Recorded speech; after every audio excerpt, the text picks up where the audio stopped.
What am I doing? Okay. Is it 10:30 at night? You betcha. Is there also a greater than normal chance that I am exhausted and delusional? Also, yes. So you guys might be in for quite the entertaining treat tonight because we're going to get this done. Well, I think I like this little life. Why have I heard people making fun of that song more than I think I've actually heard the actual song? Right? Is that like a thing? That people are like, oh, I think I like this little life, and they have to like scream it. I've heard people doing that more than I've heard the actual original song, I think, but I digress. Let's get into this.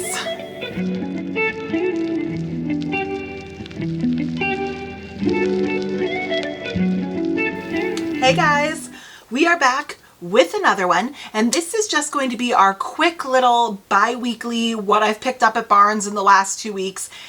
And we're going to have a little additional, I was going to say a little additional ad. That's repetitive. We're going to have an additional little treat. There you go. Added on to that this week because there was kind of a little sale that I took part in as well. So let's make this quick, efficient, so that I can go to bed. I'm like, it is 10:30. I am exhausted. But okay, let's start out with what I got 2 Tuesdays ago, because as we discussed in last week's or the last what I got at Barnes & Noble video, I go to Barnes & Noble pretty much every Tuesday. Tuesday is new release day. So it's the day that even like strict sale new releases will be out on the floor at Barnes & Noble. So on Tuesdays, I'm at Barnes & Noble. So last Tuesday I went, and I'm going to be completely honest with you, there weren't too many new releases that I was super excited about last week, which was, what day was that? January, I don't even know, 16th. Yeah.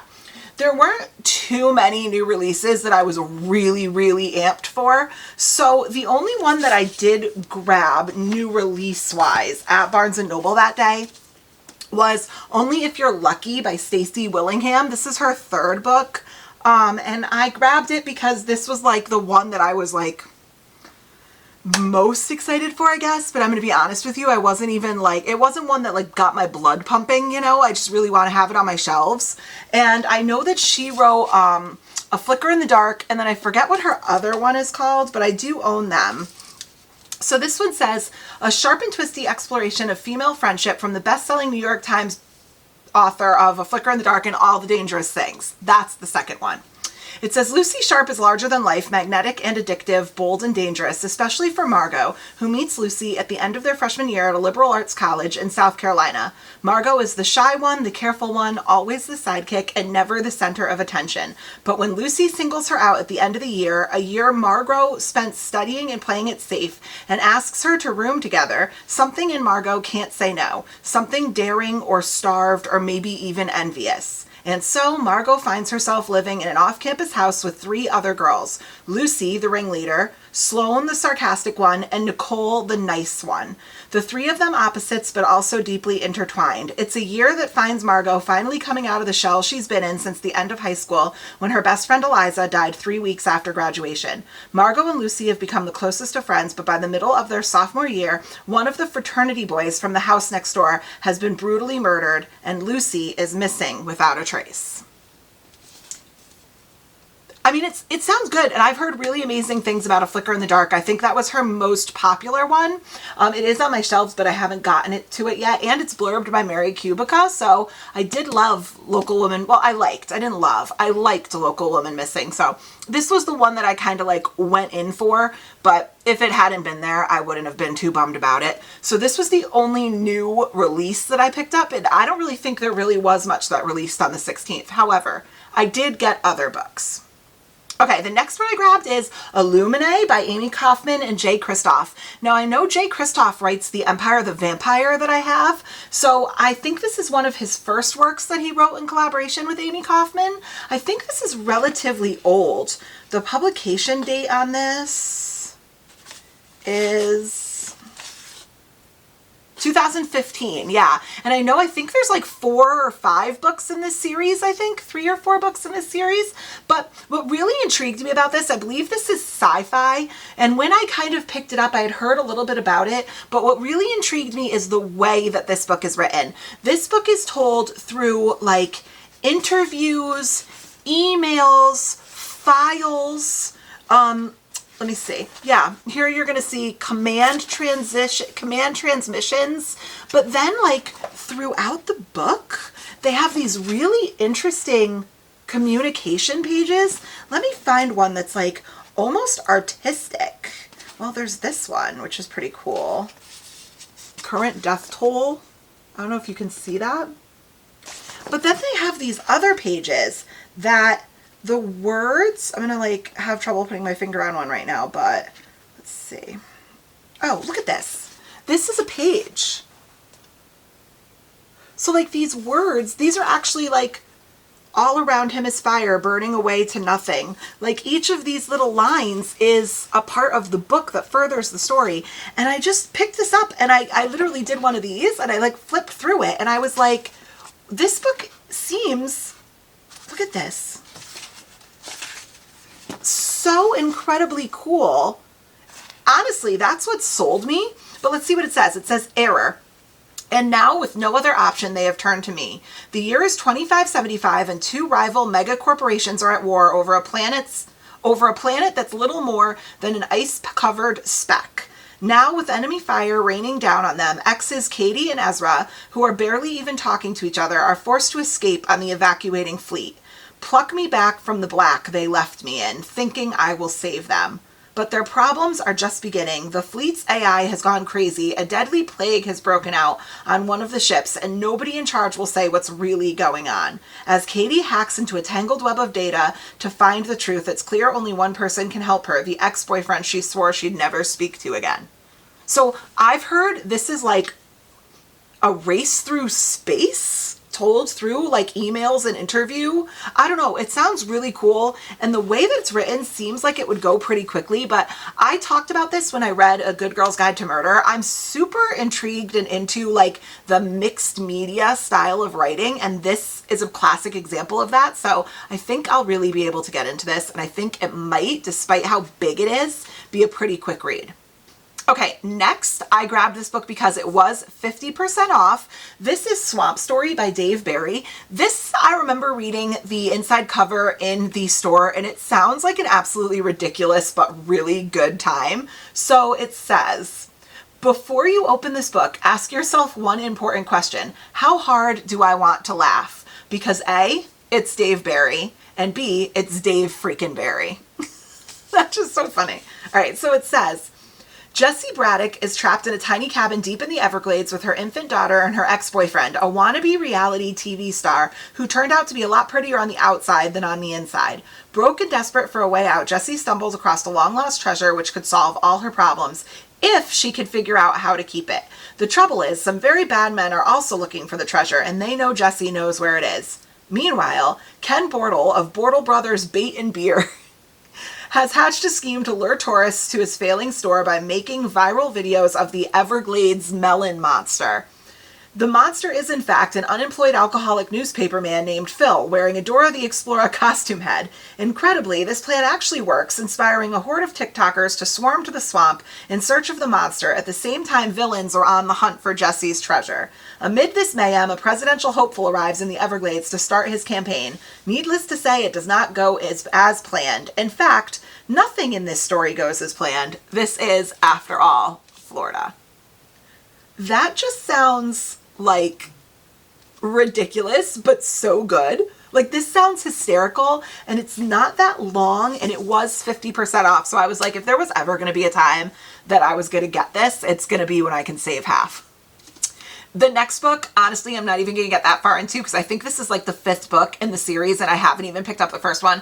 I think I own like 1 through 3 of the series, and then I grabbed this simply because it was a hardcover that was part of the 50% off sale. So I just wanted to kind of get it while it was on sale, but I'm not going to read the synopsis. I have no idea. This is The Iron Vow by Julie Kagawa. This is the Iron King series, book 5, I think. The Iron 5.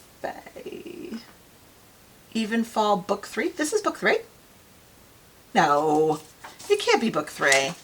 It's Iron King, Iron Daughter. Yeah. Okay. The Iron King, the Iron Daughter, the Iron Queen, the Iron Knight, the Iron Prince, the Iron Trader, the Iron Warrior. Oh my gosh. This isn't even the same series as the Iron King. I'm just an idiot. This is actually the Shadow's Legacy, the Iron Raven, the Iron Sword, the Iron Vow. This is the Iron Fae Evenfall series. So I'm just a moron. The good news is I do have the Iron Raven book 1 and 2 on my Kindle. There was literally no reason for me to own this physically, but like I said, it was 50% off and I happened to just be like walking by it on my way to the cash register and I picked it up and threw it in my bag. So I'm not mad that I got it. It's actually a really pretty cover and I've heard really amazing things about Julie Kagawa's writing, so not a big deal, but this was just an impulse purchase, honestly. Okay, and now for the part that's going to be a little different this week. So Tuesday the 16th, I went to Barnes & Noble. That weekend, that Saturday and Sunday, I actually had, I had gotten an email from Amazon that they were doing a double points on all Kindle book purchases for the weekend. So if you don't know, on Kindle Rewards on Amazon, every 300 points, you get $3 off on your next Kindle purchase. And I honestly have no clue how they decide how many points each book is worth because they're always a different number. Like one book will be 30 points, one book will be 12 points. I think it's by how much money it is. Like obviously the more expensive Kindle books are more points, but they actually did a double points weekend. So if it was, 35 points normally, you would be getting 70 on that purchase. And then once you've saved up 300, you get $3 off. So I went kind of crazy on Kindle. I'm not going to read the descriptions for all of these, but let's just go over really quickly the books that I got for my Kindle. Okay.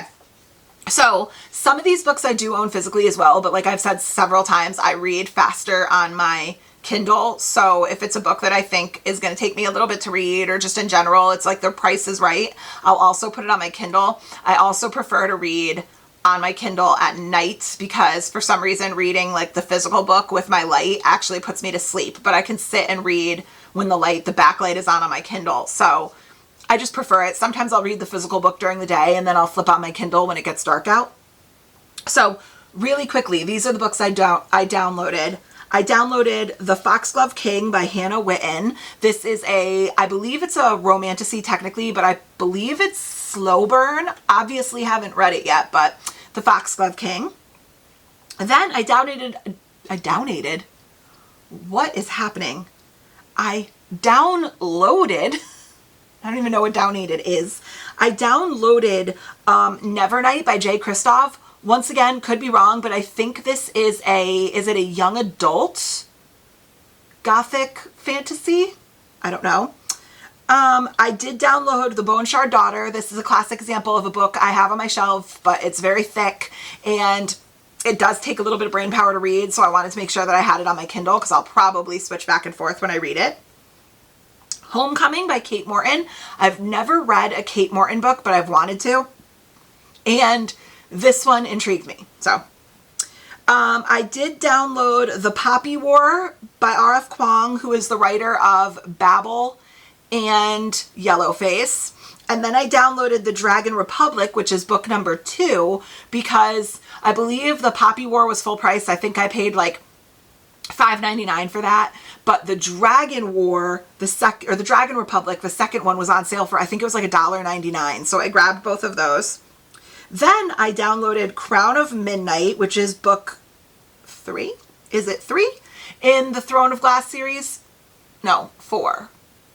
Assassin's Blade, Throne of Glass, Heir of Fire? Queen of Shadows? Heir of Fire? Crown of Midnight? I don't know. But I downloaded Crown of Midnight, just kind of slowly adding the whole series to my Kindle. Oh, and this gets interesting. So I don't even remember how I ended up stumbling upon this author. But I do remember. Okay, so I downloaded Champion of Fate, I believe it's called, which is by an author named Kendare Blake. And I'll read the synopsis for that one when we get to it because it sounds really good, but I looked into her and turns out that she's been around for a while and has like several completed series that people are like obsessed with. Because when I was reading the synopsis for Champions of Fate, it was like from the world-renowned author of Three Dark Crowns and like listed a bunch of series. And that intrigued me. I was like, how have I not heard of her? So I went and looked into her completed series and I sat there and I was like, how have I never heard of her? Or him, Kendare? I don't know. I'm assuming it's a her. I've never heard of her works. They sound amazing. So I downloaded Three Dark Crowns. And let's go ahead and talk about this because this sounds so good. Okay. It says, it's the first book in a dark and inventive fantasy series about three sisters who must fight to the death to become queen. In every generation on the Isle of Fenbjorn, a set of triplets is born. 3 queens, all equal heirs to the crown, and each possessor of a coveted magic. Mirabella is a fierce elemental, able to spark hungry flames or vicious storms at the snap of her fingers. Catherine is a poisoner, one who can ingest the deadliest poisons without so much as a stomach ache.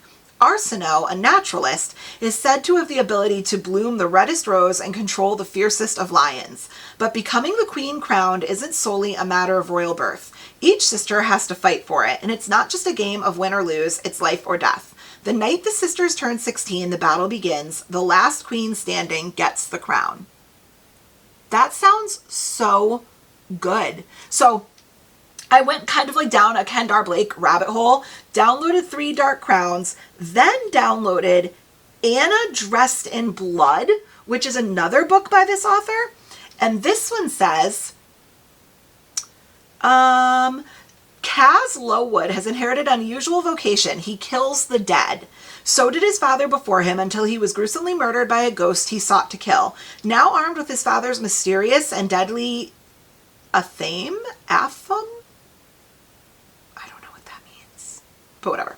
Kaz travels the country with his kitchen witch mother and their spirit-sniffing cat. Together they follow legends and local lore, trying to keep up with the murderous dead, keeping pesky things like the future and friends at bay. When they arrive in a new town in search of a ghost the locals call Anna Dressed in Blood, Kaz doesn't expect anything outside of the ordinary. Track, hunt, kill. What he finds instead is a girl entangled in curses and rage, a ghost like he's never faced before. She still wears the dress she wore on the day of her brutal murder in 1958, once white, now stained red and dripping with blood. Since her death, Anna has killed any and every person who has dared to step into the deserted Victorian she used to call home. But she, for whatever reason, spares Kaz's life. This, like, it blew my mind. I go, how have I never heard of her? Or this? Okay, so then, going back, then their newest book is Champion of Fate, which it says Hero Maker Book 1. So I guess this is going to be part of her new series. And this one says, Aristine are an order of mythical female warriors. Though heroes might be immortalized in legends, it's the Aristine who guide their paths to victory. They are the Hero Makers. Raised by the order after being orphaned, Reed grew up surrounded by her future sisters in arms and the incredible stories of their quests. She's been counting the days until her initiation, and now one final test stands in her way, shepherding her first hero to glory on the battlefield. Succeed, and her place in the order is secured. Fail, and she'll be cast out of the only home she's ever known. But Reed didn't count on Hestion, her assigned hero, being both infuriating and intriguing. When their strategic alliance turns into something more, it forces Reed to question the cost of becoming an Aristine. As battle looms and fate hangs in the balance, Reed must make an impossible choice, her hero or her order.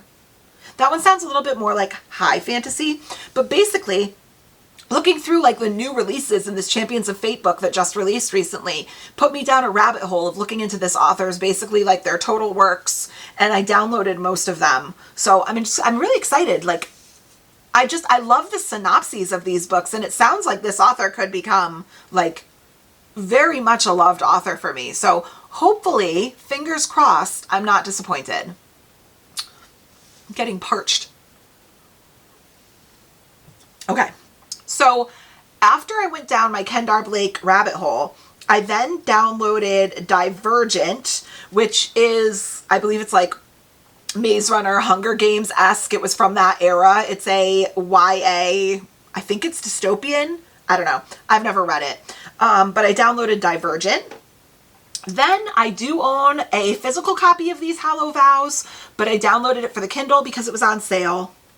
Then this one sounded really cool, and I haven't heard really anybody talking about this, but this is a new release. I downloaded How Can I Help You by Laura Sims, and it's 252 pages, so it's really short. It's a mystery thriller, and it says, the lives of two librarians become dangerously intertwined in this razor-sharp exploration of human nature and the lure of artistic obsession. No one knows Margot's real name. Her colleagues and patrons at a small-town public library know only her middle-aged normalcy, congeniality, and charm. They have no reason to suspect that she is, in fact, a former nurse with a trail of premature deaths in her wake. She has turned a new page, so to speak, and the library is her sanctuary, a place to quell old urges. This is, at least, until Patricia, a recent graduate and failed novelist, joins the library staff. Patricia quickly notices Margot's subtly sinister edge and watches her carefully. When a tragic incident in the library bathroom gives her a hint of Margot's mysterious past, Patricia can't resist digging deeper, even as her new fixation becomes all-consuming and sends both women hurtling towards disaster. Sounds good. That was a new release. Okay. Then I downloaded Daughter of the Moon Goddess. This is a classic example. I do own the physical copy, but I just think that this, and I've seen a little, like some reviews that say this is a little hard to comprehend. So I definitely do want to have it on my Kindle so I can kind of read it the way I want to, if that makes sense. Then I downloaded First Lie Wins. This book has been making the rounds all over like BookTube and BookTok and stuff. It's a mystery thriller. I think it's like a Reese's Book Club pick. I didn't read the synopsis. I'm just going to go for it blind. So if you want to read the synopsis, go ahead. But, oh, this one. Okay, so actually, when I was in Barnes & Noble, one of the 50% off books that was like intriguing me was called like The Golden Door. And I read the description of it and it just sounded really, really good.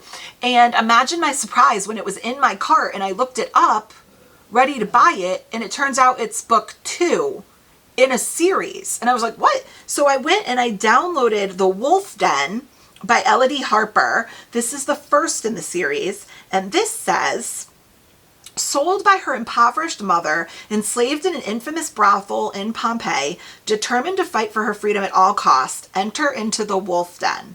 Amara was once the beloved daughter of a doctor in Greece until her father's sudden death plunged her mother into destitution. Now Amara is a slave and prostitute in Pompeii's notorious Wolf Den brothel, or Lupinar, owned by a cruel and ruthless man. Intelligent and resourceful, she is forced to hide her true self, but her spirit is far from broken.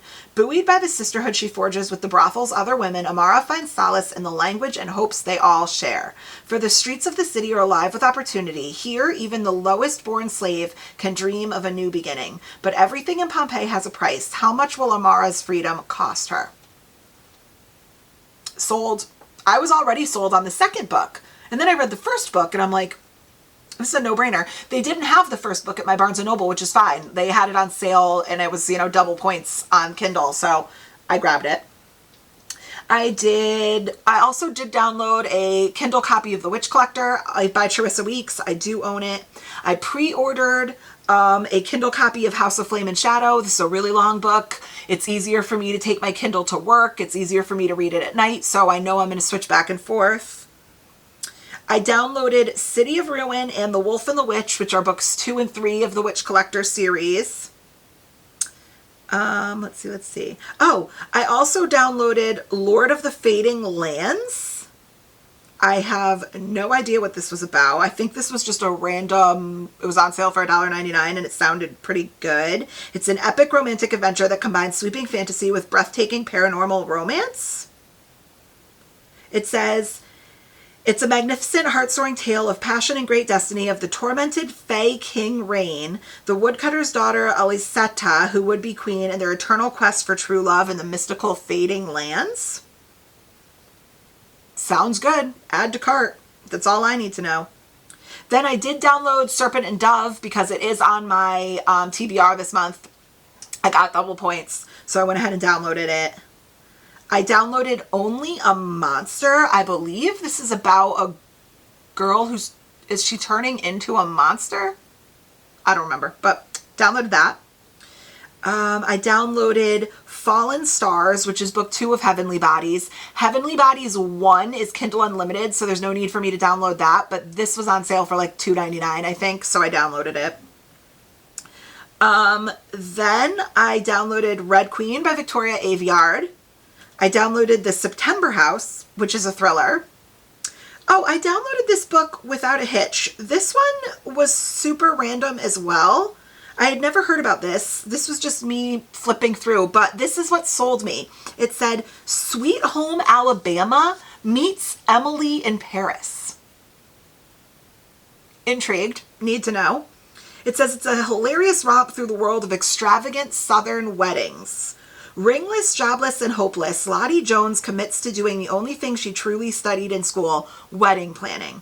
When floundering and unlucky in love 20-something, Lottie Jones lands a new career as a wedding planner at a top-tier boutique event firm. She begins navigating a cutthroat workplace, specializing in over-the-top details, unlimited budgets, and a broad spectrum of taste. Whether planning for parachute landings or wrangling intoxicated groomsmen, she has her hands full at every million-dollar wedding she helps organize. After her boss announces he's opening a new office, Lottie sees her chance to finally carve out her place and earn an income that justifies her dating app subscription fees.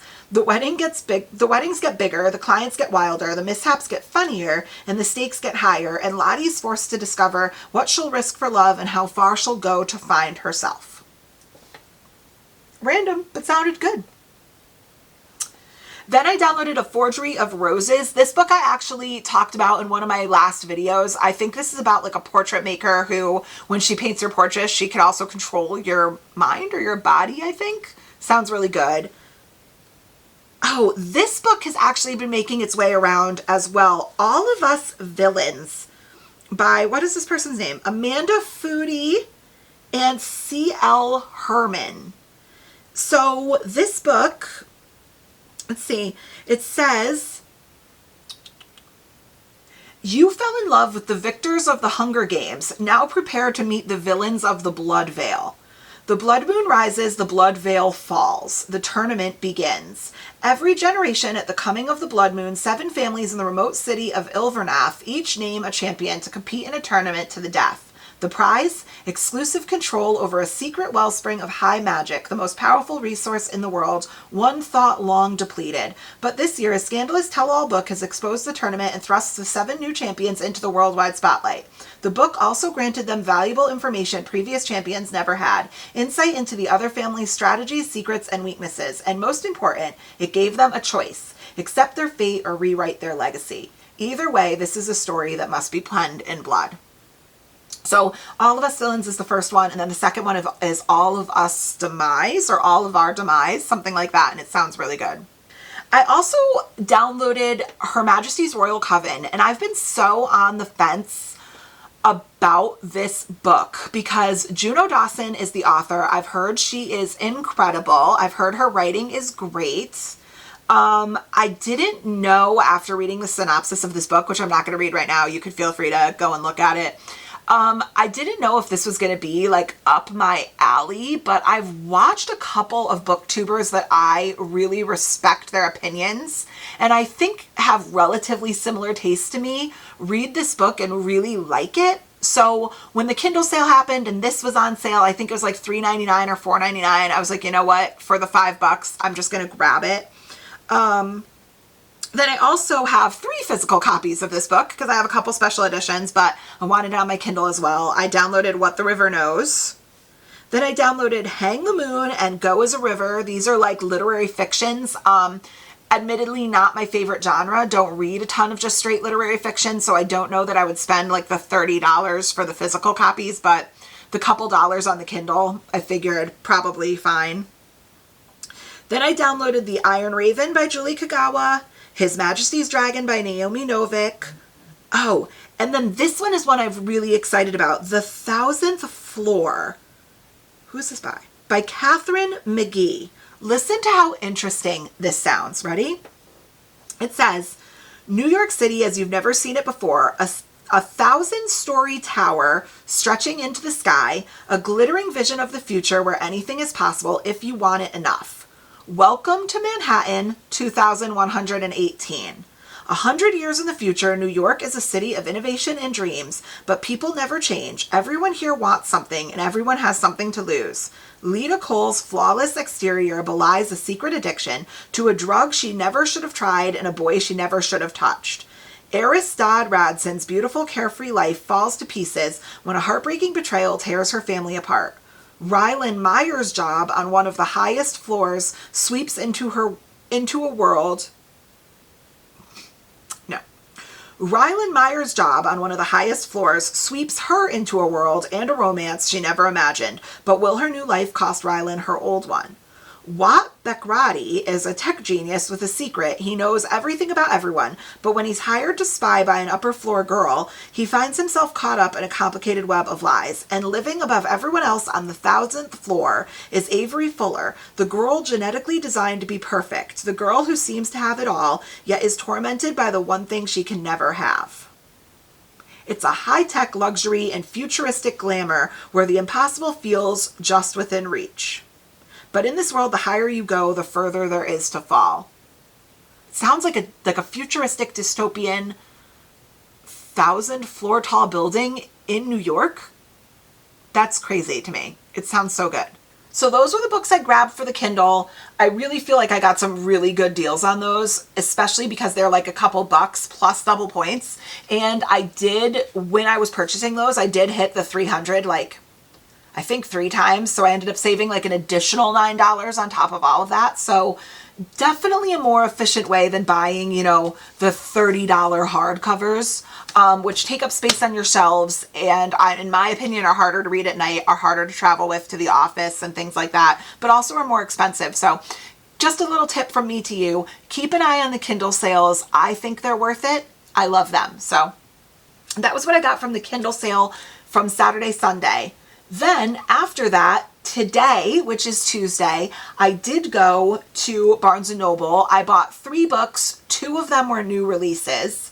So the first one I grabbed, which was a new release, is The Breakup Tour by Emily Wibberley and Austin Sigmund Broca. I own a couple of books that they've written, and they're actually a husband and wife team that write books, which I think is pretty cool. This is their new release, and it says, a rising star musician has a second chance at love with an old flame she remembers all too well in this swoomy romance. Riley Wynn went from a promising singer-songwriter to a superstar overnight thanks to her breakup song concept album and its unforgettable lead single. When Riley's ex-husband claims the hit song is about him, he does something he hasn't in 10 years and calls Max Harcourt, her college boyfriend, and the real inspiration for the song of the summer. Max hasn't spoken to Riley since their relationship ended. He's content with managing the retirement home his family owns, but it's not the life filled with music that he dreamed of. When Riley asks him to go public as her songwriting muse, he agrees on one condition: he'll join her band on tour. As they perform across the country, Max and Riley start to realize that while they hit some wrong notes in the past, their future could hold incredible things, and their rekindled relationship will either last forever or go down in flames. Second chance romance? Sounds cute. The second new release I went in for was Gothicana by Runix. This book is older, but I guess they were picked up probably by a new publisher, by Bramble, it looks like. Yeah, Bramble Publishing. And they came out with this special edition with the purple sprayed edges and the new designed cover, and I thought it was so pretty. So I definitely wanted to run today to grab it because it was release day. I believe this is a dark romance. Is it like dark academia romance? Okay. So it says, Vad Deverell, the silver-eyed devil of Varenmore, the dark god who played like it was both a blessing and a curse, her multifaceted, enigmatic, one-time lover who knew the secrets of her soul, he'd found her. Oh, wow. Look at how beautiful the inside is. I didn't even actually open it. That's the first time seeing that. That's really actually very pretty on the other side as well. How pretty. Okay.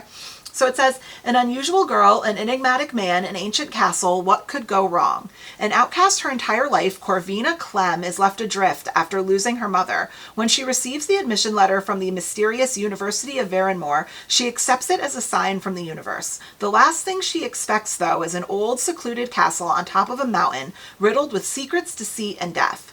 Vad Deverell is an enigma and enjoys being a closed book, but knows exactly everything that happens in the university. As a part-time professor working on his thesis, Vad has been around long enough to know the dangers the castle possesses, and he knows the moment his path crosses with Corvina that she's dangerous to everything that he is. They shouldn't have caught each other's eyes. They cannot be, but a chill-inducing century-old mystery forces them to collide.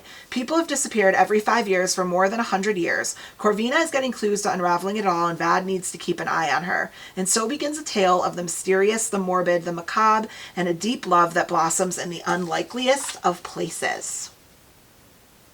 So, teacher-student romance? Dark romance academia, dark academia romance? Beautiful addition. Last but not least, this book I was actually intrigued about because I saw this author's book that's coming out, I think it's the 30th. It's called The Invocations. And I was reading that. It sounded really good. And then I saw that that was actually the author's second book. And the first one was House of Hollows by Crystal Sutherland. And I wanted to grab it. It was actually on sale. I think this was like $8.50. And it says, "Where did Grey Hollow go? Iris Hollow and her two older sisters are unquestionably strange. As children, they disappeared on a Scottish city street. Say that 10 times fast. Scottish city street. As children, they disappeared on a Scottish city street, only to return a month later with no memory of where they'd been or what had happened to them. More troubling, their appearance began to change. Their blue eyes now black, their dark hair now white. And as they grew older, odder..." Guys, I need to go to bed. Okay, wait a minute. Hold, please.